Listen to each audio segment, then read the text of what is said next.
Hi guys, here we've got Realme 10 and let me show you how to add a fingerprint on this device. At first we have to go to settings section, then find and pick password and security, and now select fingerprint.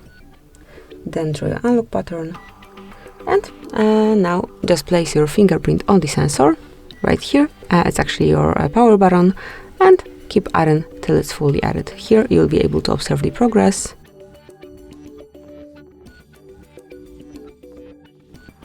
And then tap on done. As you can see, from now on, you will be able to unlock your phone with this fingerprint only, or with your backup pattern, just like this. So that would be all. This is it. Thank you for watching. Please subscribe our channel and leave the thumbs up.